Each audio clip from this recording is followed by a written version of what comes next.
Hey, I know what you're thinking. You're thinking, I wish there were more rivers/river banks in the 401 show. Well, you're in luck, because this week we're on London's South Bank. Just look at the weather. It's beautiful. The sun is shining, the weather is sweet. This week we've got a DMC with Carrie Hope Fletcher. A hamper full of tasty celeb gossip in Spin-Da-Brella. And we find out what these guys think of this week's talking point.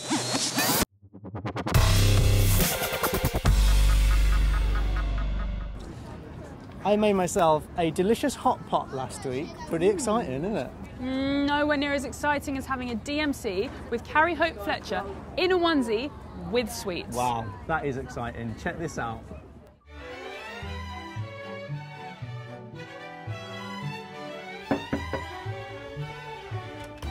What's this?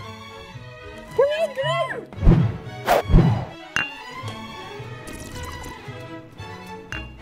I think it's time. As you might have gathered, I'm here with Carrie Hope Fletcher in her very house, on her very bed, in the very room that she does what she does. Hi. Hello. We're about to have a DMC. How do you feel? No, good. Yeah? Well, I'm going to start by reading out some viewers' comments that they've been sending in their millions. You ready? Yep. Entertaining Dan said, what videos do you prefer making, music or vlogs? Ooh. I'm going to say vlogs because I feel like I get to put a lot more creativity into them. And I really enjoy making sketches as well. I've only ever done one, but the creative process that goes into that, it's always with friends. And so I really enjoy kind of sparking off ideas with different people and getting really, really excited about it and then getting to make it together. It's always we spend a whole day on it and it's just a laugh. What was the whole experience of school like for you? It was a good one in the whole. There were 3 girls in my school that were very much like the 3 girls in Mean Girls.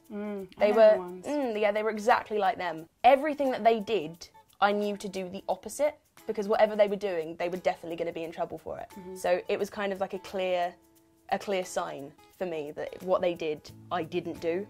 But every now and again, they did try and get me into what they were doing, and it was just a very obvious no. But that's difficult. How do you find the confidence to do that? Well, it probably helps that I didn't like them. But when it's your friends, it's very different because you want to support them and you want to like what they're doing and you want to be involved in everything that they do. So when it's your friends, I do have friends that that smoke a lot and started smoking when they were a lot younger, and they invited me along to do that, and it was kind of this in my head dilemma where I was kind of feeling like, is this something that every adult looks back at their kid years and kind of thinks, I remember when I first tried a cigarette. And is that something that I have to experience? Is that something that I have to go through just to have that story kind of thing? But I decided that it was okay not to ever try a cigarette. That was a fine thing. No one's going to judge me for not doing that. If anything, they're going to respect me more when I'm older for being like, whoa, you've never tried a cigarette? That's amazing. I know. Growing up, it's difficult to know who to talk to about your problems. For me, it was actually my older brother. He's 11 years older than me. Oh, man. So he was one to always go to. But what about you? It was also my big brother. Yeah? Yeah, because he's 7 years older than me. So it's nice to have that age gap.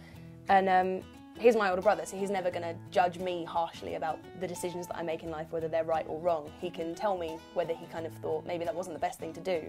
But he never judges me as a person, so it was always nice to go to him knowing that I can just have a normal chat with someone about it. But what if it's about awkward stuff? I do talk to my mum about the awkward stuff. It's one of those things where it feels really awkward, but you've just got to suck it up and do it. I couldn't do that. Really? No. Oh, see, I've really built myself up to conversations before where I know there've been something awkward. Like, it's taken me like a week or so just to be like, this is a conversation I have to have. It's got to happen, whether I like it or not. And I've just got to get out of the way. And every time I have the conversation, it's fine. My mum's always just like the best person.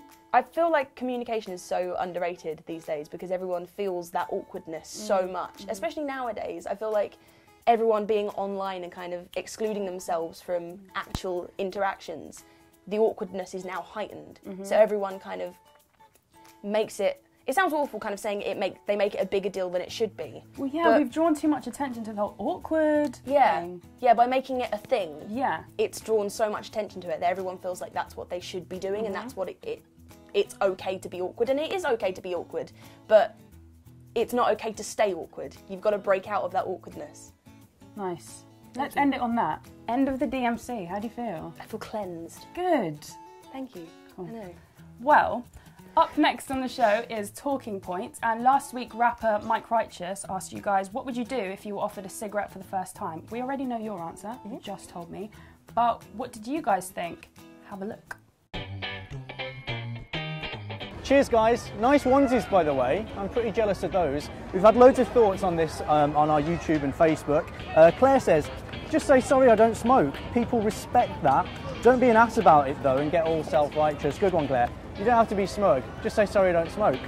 Chris on Facebook says, take the cigarette, break the cigarette, throw it against the wall. Dramatic. Thanks Chris. Kat on Facebook says, just say no thanks, I value life. Short, succinct, to the point. Thanks for all of those. Here's the guy with the big hair and the big voice. This is Tyler James with this week's Talking Point. Hey guys, some people turn to drink and drugs to deal with difficult times, but from my experience, you know, it's not worth it. It doesn't work out in the long run. So my talking point for you is, what should people do to cheer themselves up when they're feeling down? You know, what should someone do to make themselves feel better? Thanks Tyler. I'm joined now by Ashley. Ashley, hi. Nice to meet you. Nice to meet you. What do you think? What I do when I'm upset, I listen to music a lot because it like cheers me up. It gives me another like alternative other than like doing stupidness on the road. Like, dance makes me like have like different emotions, gives me a chance to express myself, and like, it's kind of something that I enjoy doing the most. I listen to music and talk to my best friend. Good. You just chat to each other. Yeah. When I'm feeling a bit down, I just come in South Bank and just skate. Yeah. Nice one. Like it.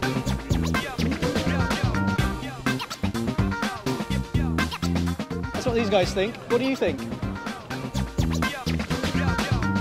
Hey guys, we're Lawson. Make sure you tune into the 401 show every weekend and get involved in the conversation. It's Spin-Da-Brella time.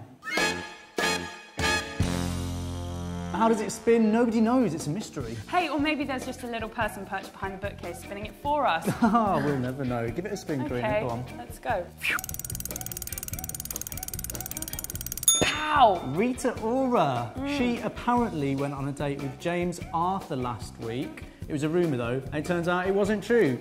She's actually going out with David Beckham's best mate, Dave. Ooh, David and Dave hanging out, bunch of lads, kicking a football. Yeah. The point is though, that a lot of you online had quite strong opinions about this, about the fact that James had managed to bag Rita. People were mean about his face and her face, but really, are looks that important? We have Angelica on Facebook who says attraction has to be there first and foremost, but that has nothing to do with looks. Thanks, Angelica. Oh, yeah, thanks. Let's spin that wheel. All right.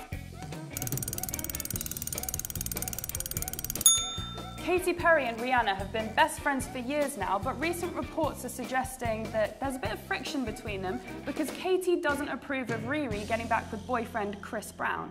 Rihanna recently said in an interview, Katy can date who she wants. Who am I to say anything? I could never give relationship advice to anybody. Hey, you know what, Riri? I think you're right. I agree. I would not go to Rihanna for relationship advice. That'd be the last person I'd go to. On Twitter, Azawutasir, I hope I'm pronouncing that right, says, well done, Katy Perry, for staying away from them. Rihanna should know better. What do you guys think? Is Katy right for getting involved in Rihanna's love life, or should she just let them do what they do? What would you do? Let us know. Spin? Spin? Okay. Let's have a little spin, why not? This week's random tweet comes from Tom from McFly. Brought to you by Carrie Hope Fletcher. Oh yes. My eyeballs are cold.